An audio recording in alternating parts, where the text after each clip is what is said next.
Yes, ma'am. First, I would like to point out that my opponent keeps saying that I keep saying men and women are equal in academics. What I am clearly saying is that men and women are equally able to do academics. They're not equal to say gender to gender. Both learn differently. Boys are better at spatial skills, as I mentioned earlier, and women are better at words and vocab. That doesn't make them equal per se in the brain. He also keeps pointing at his statistic about the IQ. However, notice he doesn't give you a date. He just says recent date. If you look at mine, it's from June 22nd, 2012. And it says, as I say again, IQ tests show that the average female IQ is equal to the average of the male IQ. So there is no big difference in the IQ. And even if we were going by his statistic, it's just 1 or 2 points. So there isn't really any big deal. The second thing, he keeps saying that I'm not being just when it comes to my case, that I'm not giving justice to girls and justice to boys. However, the one who isn't being just is my opponent, because he's not giving them each their equal due.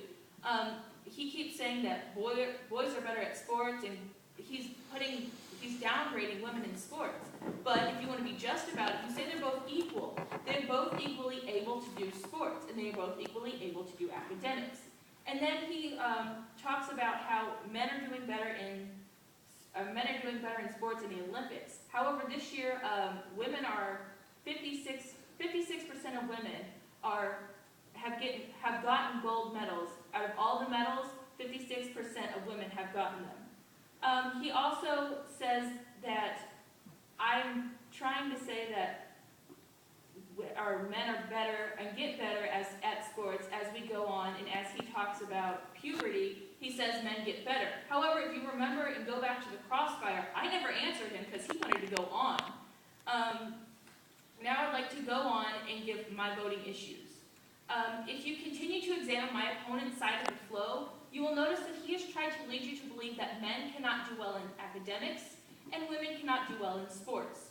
However, if you look at my side of the flow, you will notice not only is his side a false dilemma, but also there is no real statistical proof that he can use. He may present a few examples, but I ask you not to be easily swayed. You cannot ignore the facts that I have given. According to the U.S. Department of Education, in 1981, men and women were tied in academics when it came to college. And in 1972, men were ahead of women when it came to academics. You cannot, of course, ignore great men such as Albert Einstein, Socrates, Aristotle, and Leonardo da Vinci, who basically who basically get rid of the idea that men cannot be good at academics. According to Dr. David Walsh, one of the world's leading authorities on children, teens, parenting, and family life, the only difference between the two genders is one of a cognitive difference. Girls tend to be better at words, while boys are better at spatial skills. He says in an article, and I quote, "The controversy about overall intelligence between the genders is over. Contrary to what some wanted to believe, there is no evidence men are smarter than women, and women are smarter than men." Then you have sports. Men and women both are equally able to do sports, as I pointed out earlier. According to AAUW.com, in the 2007-2008 school year, 49% of high school students were females. Of that 49%, 41% participated in athletic sports. Female participation in sports is increasing each year.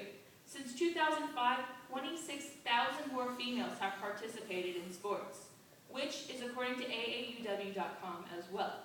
So you can see men and women are both equally able to do sports, and women are getting better at sports as the year goes on.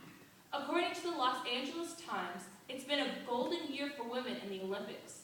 At the 1972 Munich Olympics, American women accounted for less than 24% of the team's total medals.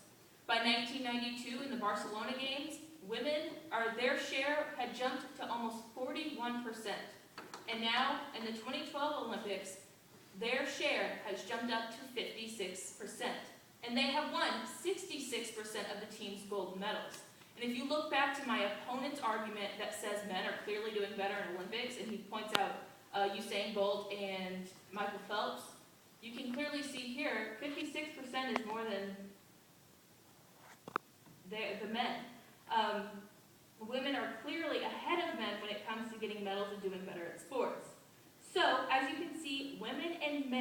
women are more than capable to achieve great things in sports. Now, I would like to point out this too. With the evidence I have presented, you can easily see that the affirmative is indeed a false dilemma because there is an alternative to the resolution. Unlike what the affirmative wants you to believe, men and women are equal when it comes to academics and sports.